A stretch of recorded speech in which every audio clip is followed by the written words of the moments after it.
Good evening, नमस्कार। पहले एक किस्सा सुनिए, फिर उस पर गप सुनाऊंगा। एक जन मॉर्निंग वॉक कर रहे थे पार्क में, तो उन्होंने देखा कि एक बेंच पर एक सज्जन बैठे हैं और बार बार अपना हाथ हवा में फेंक रहे हैं, वापस ले रहे हैं, हवा में फेंक रहे हैं, वापस ले रहे हैं, हवा में फेंक रहे हैं, वापस ले रहे हैं। तो व्यक्ति को अजीब सा लगा कि सज्जन क्या कर रहे हैं। पहले आपको लगता कि कोई पागलपन कर रहा है या कोई बेवकूफ़ आदमी है या कोई मूर्खता कर रहा है, लेकिन जब से आजकल लोग थोड़े कॉन्शियस हो गए हैं, योग की नई नई आसन, नई नई विधियां आने लगी हैं, तो उसको शक हुआ, उस आदमी को उसको लगा कि हो सकता है कोई योग की नई विधि हो, कोई नया आसन हो जो ये कर रहे हो, स्वस्थ रहने का कोई नया तरीका हो जो उनने किसी से सीखा हो। तो व्यक्ति उनके पास गया, उन सज्जन के पास गया, कहले भाई साहब आप ये क्या कर रहे हैं, क्या कोई योगा कर रहे हैं? कहले नहीं। कहले तो फिर क्या कर रहे हैं? आप बार बार अपना हाथ हवा में फेंक रहे हैं, वापस ले रहे हैं, हवा में फेंक रहे हैं, ले रहे हैं, क्या कर रहे हैं?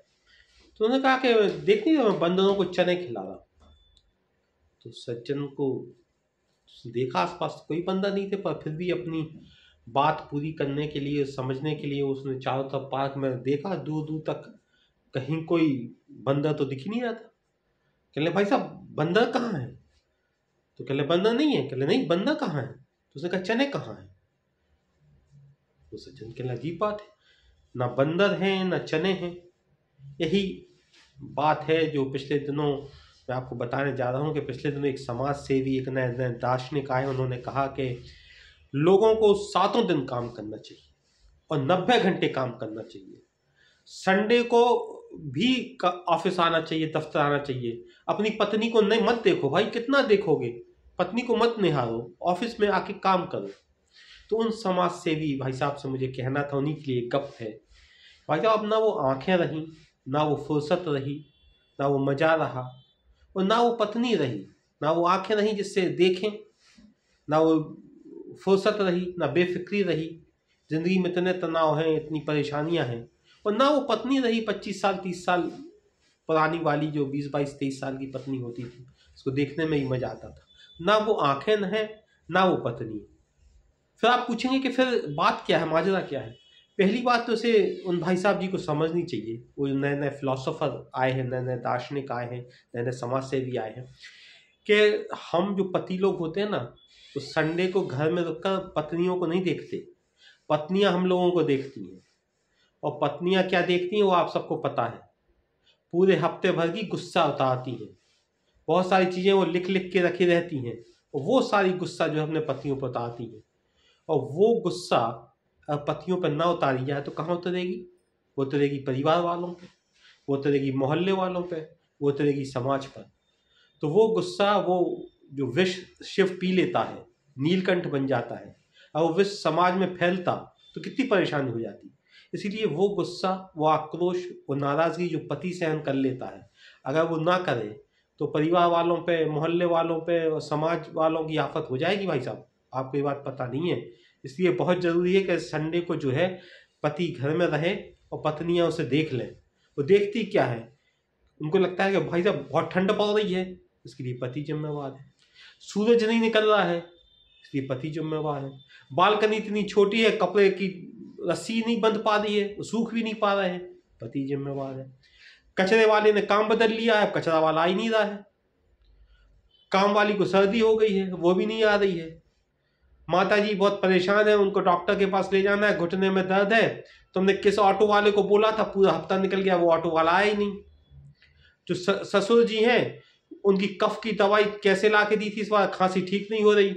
वो कहते हैं कि ना जाने कौन सी नकली दवाई दे दी, आजकल नकली दवाइयों का जमाना है, वो हो ही नहीं पा रहा। और सुनो, तुम्हारे घर से 3 4 लोग आने वाले हैं, उनके लिए रजाई भरवानी है, ना जाने कहाँ से अब पिछली रजाई किसी को दे दी, अब नई रजाई भरवानी है तो उसके लिए जाना है। तो इस तरह की बहुत सारी परेशानियां होती हैं। गैस सिलेंडर बुक करा दिया कि नहीं कराया, कि वो भी भूल गए? और बिजली का बिल दे देना, वो मकान मालिक की नमस्ते करने आई थी आज सुबह सुबह। तो ये सारी परेशानियां हैं जो संडे के दिन, इन परेशानियों के जरिए पत्नियां जो है अपने पति को देखती हैं, और वो ताकत जो इधर उधर न फैले, वो पति उसको सहन कर लेता है। ये बात उन भाई साहब को शायद समझ में ना आएगी जो कह रहे हैं कि संडे को पत्नियों को कहाँ तक देखोगे, ऑफिस आ जाया करो।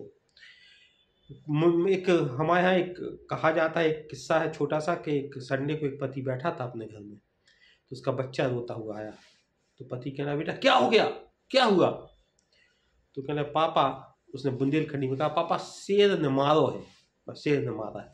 उसने कहा, शेर ने मारो है, हम शेर को पटा डाल, माने हम शेर को मार देंगे, काट देंगे, फाड़ देंगे। और तो बच्चा खुश हो गया, चला गया। अगले संडे को फिर बैठा था पति, तो बेटा फिर आया रोता हुआ। कहले, पापा ने पूछा क्या हो गया? कहले, पापा मम्मी ने मारा है। तो उसके स्वर बदल गए, बातचीत बदल गई। बेटा मम्मी ने मारा है तो तुमने कुछ गलती की होगी, नहीं तो मम्मी ऐसे बिना गलती के नहीं मारती। तो बेटा आश्चर्यजनक रूप से अपने पिता को देख रहा था। उसको समझ में नहीं आ रहा था कि वो पिता जो शेर को मार देगा, फाड़ देगा, काट देगा, फेंक देगा, आज उसकी आवाज़ को क्या हुआ। और वो मिमियाने लगा, धीरे धीरे बोल रहा है कि तुमने ही कुछ गलती की होगी, वरना मम्मी ऐसे किसी को नहीं मारती है, मम्मी ऐसे किसी को क्यों मारेगी। तो अंतर वो बेटा समझ नहीं पा रहा था। ये अंतर ना वो बेटा समझ पा रहा था, ना वो भाई साहब जो अभी नए नए फिलोसोफर बने हैं, नए नए समाज सेवी बने हैं, जो कहते हैं कि हर संडे को भी आना चाहिए काम करने के लिए। पत्नियों को कितना देखोगे, ऑफिस आओ, पत्नियों को अब मत देखा करो हर संडे।